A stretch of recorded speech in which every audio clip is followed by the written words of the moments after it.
사람이 마음으로 자기 길을 계획할지라도 그 걸음을 인도하는 이는 하나님이시라 했습니다. 그러므로 혹 내 뜻대로 되지 않는다 하여 낙심하지 마십시다. 하나님은 모든 것이 합력하여 선이 되게 하실 줄로 믿습니다. 나를 고아처럼 버려두지 않으시고 끝까지 사랑하시는 하나님의 사랑을 힘입어서 오늘도 소망 중에 승리하며 살아가는 성도들 되시기를 주님의 이름으로 축복합니다. 이 시간 다 함께 사도신경으로 우리의 신앙을 고백합니다. 나는 전능하신 아버지 하나님 천지의 창조주를 믿습니다. 나는 그의 유일하신 아들 우리 주 예수 그리스도를 믿습니다. 그는 성령으로 잉태되어 동정녀 마리아에게서 나시고 본디오 빌라도에게 고난을 받아 십자가에 못 박혀 죽으시고 장사된 지 사흘 만에 죽은 자 가운데서 다시 살아나셨으며 하늘에 오르시어 전능하신 아버지 하나님 우편에 앉아 계시다가 거기로부터 살아있는 자와 죽은 자를 심판하러 오십니다. 나는 성령을 믿으며 거룩한 공교회와 성도의 교제와 죄를 용서받는 것과 몸의 부활과 영생을 믿습니다. 아멘. 하나님의 말씀은 로마서 1장 9절에서 11절 말씀입니다. 내가 그의 아들의 복음 안에서 내 심령으로 섬기는 하나님이 나의 증인이 되시거니와 항상 내 기도에 쉬지 않고 너희를 말하며 어떻게 하든지 이제 하나님의 뜻 안에서 너희에게로 나아갈 좋은 길 얻기를 구하노라. 내가 너희 보기를 간절히 원하는 것은 어떤 신령한 은사를 너희에게 나누어 주어 너희를 견고하게 하려 함이니. 아멘. 바울은 복음을 전하면서 지키고 싶었던 것이 있습니다. 그것은 그리스도의 이름을 부르는 자들에게 복음을 전하지 않는 것입니다. 남이 건축한 데에 건축하지 않겠다는 다짐이죠. 그런데 로마에는 이미 교회가 있는데 바울이 왜 그토록 로마에 가고자 했을까요? 바울이 로마에 가기를 간절히 원했던 이유가 무엇이며 그것이 오늘 우리와 무슨 상관이 있는지 함께 생각하며 은혜 받기를 원합니다. 바울이 그토록 로마에 가고자 했던 이유가 있습니다. 11절 말씀에 보면 어떤 신령한 은사를 나누어 주어 견고하게 하기 위해서라 했습니다. 바울이 그토록 전하고 싶었던 신령한 은사란 곧 복음을 말합니다. 바울이 로마서를 기록할 당시에 로마 교회는 믿음이 온 세상에 전파된 상태로 30여 년 되었을 전통 교회였던 겁니다. 그러면 남의 터 위에는 건축하지 않겠다 결심했던 바울이 어찌 이미 있는 로마 교회를 향해 가서 간절히 복음을 전하겠다고 했던 걸까요? 로마 교회는 믿음이 좋은 교회라 소문이 났을지라도 그들은 복음의 감격과 능력을 잃어버렸습니다. 로마 교회가 복음의 감격과 능력을 잃어버렸다라고 말하는 데는 로마서 안에 바울의 권면을 보면 잘 알 수 있습니다. 그 한 예로 로마서 13장 13절에 보면 낮에와 같이 단정히 행하고 방탕과 술 취하지 말고 음란과 호색하지 말고 쟁투와 시기하지 말고 오직 주 예수 그리스도로 옷 입고 정욕을 위하여 육신의 일을 도모하지 말라라고 권면을 했습니다. 이렇게 권면한 이유는 로마 교회 안에 민노라라고 하는 성도들 중에 술 취하고 음란과 호색을 하고 육신의 일을 도모하는 사람이 있었다는 말 아니겠습니까? 믿음이 좋기로 소문난 교회 안에 어찌 이런 사람들이 있을 수 있단 말입니까? 비록 말로 믿는다 하지만 복음의 능력을 잃어버리면 이름뿐인 그리스도인이 되고 불신자처럼 살고 자신으로 인해서 하나님의 이름이 세상으로부터 모욕을 받는 그런 지경에 이르게 할 수 있습니다. 오래 믿었다는 분들도 열심히 교회를 섬기고 봉사하는 분들도 복음이 무엇인지 모르거나 복음을 이론적으로 이해하고 동의할 뿐 실제 삶 속에서 복음의 능력을 힘입고 살지 않는다면 번번이 죄의 유혹에서 넘어지고 말 것입니다.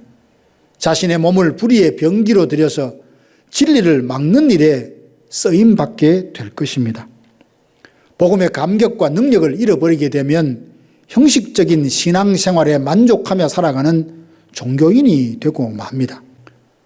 진정 복음의 능력 안에서 예배를 드렸다면 자기 자신을 산제물로 하나님께 드리며 말씀으로 찾아오시는 하나님을 인격적으로 만나 영적으로 깊은 사귐이 일어나고 이를 통해서 위로를 받고 소망을 얻고 죄를 이길 힘과 지혜와 능력을 공급받게 될 것입니다.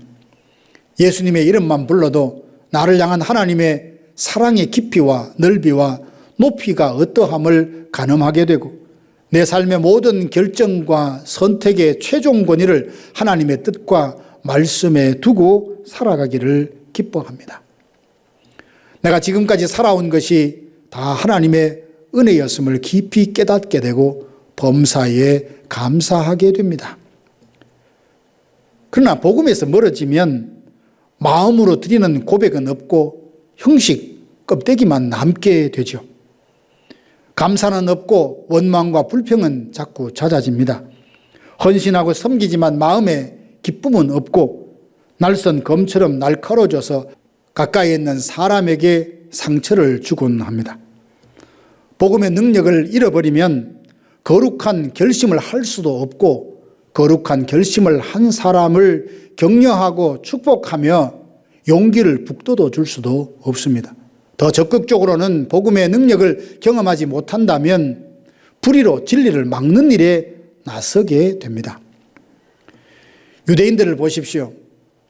자신들이 아브라함의 후손, 아브라함의 혈통이라는 것을 얼마나 자랑하는지 모릅니다.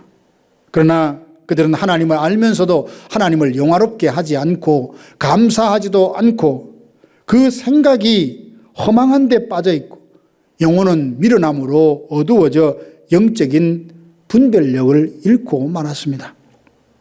이렇게 살아야 한다라고 주장을 하지만 정녕 자신은 그 주장하는 대로 살지 않습니다.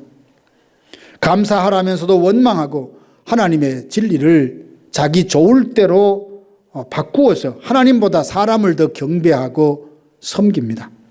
바울은 로마 교회 안에 복음의 감격과 능력을 잃어버린 채 믿음이 좋다 자화자찬하지만 이중적인 태도를 보이는 그들을 바라보며 복음을 전해주려 했습니다. 사랑하는 성도 여러분, 혹시 우리 주변에 누군가가 복음의 감격과 능력을 잃어버린 채 형식적인 신앙생활에 만족하며 살아가는 분 혹 없으십니까? 그들에게 다시 복음을 들려줄 수 있기 원합니다. 우리가 듣고 전하고 믿어야 될 복음이 무엇입니까? 복음은 죄로 말미암아 영원히 죽을 수밖에 없는 나를 하나님께서 사랑하셔서 예수 그리스도 십자가로 대속해 주시고 속량하여 구원하신다는 복된 소식입니다. 복음은 오직 은혜로 죄사함의 은총을 주실 뿐만 아니라 우리를 하나님의 자녀 삼으시고 예수 그리스도와 함께 영원한 기업을 상속해 준다는 약속입니다. 복음은 죄와 사망의 법 아래에 있는 우리를 생명의 성령의 법으로 율법의 저주로부터 해방시켜 주신다는 약속입니다. 이 복음을 믿는 자는 하나님의 능력으로 구원을 받게 될 것이지만 복음을 믿지 않으면 하나님의 진노가 그 위에 임할 것입니다. 그러나 항상 믿고 돌이킬 수 있는 기회가 주어지는 것은 아닙니다. 하나님은 오래 참고 기다리시지만 끝까지 죄에서 돌이키기를 거부한다면 하나님은 상실한 마음 그대로 내버려 두실 겁니다. 마지막 날 이 말 진노를 쌓으며 살도록 내버려 두십니다. 사랑하는 성도 여러분, 바울이 로마로 그토록 가고자 했던 이유가 무엇입니까? 복음의 감격과 능력을 잃어버린 채 형식적인 신앙생활에 만족하며 살아가는 로마 교회 성도들에게 다시 복음을 들려주어서 그들을 견고하게 세우기 위함이었습니다.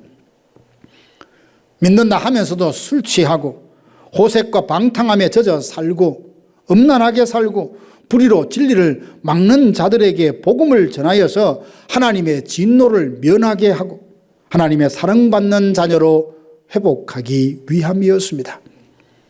그래서 할 수만 있다면 로마에 가서 복음을 전하여서 그들로 하여금 복음을 믿어 의에 이르게 하고 복음의 능력을 회복시켜 믿음을 견고하게 세워주길 원했습니다.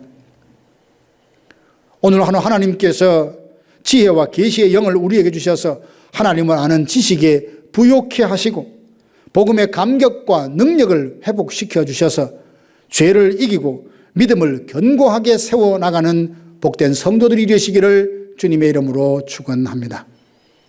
다 함께 기도하시겠습니다.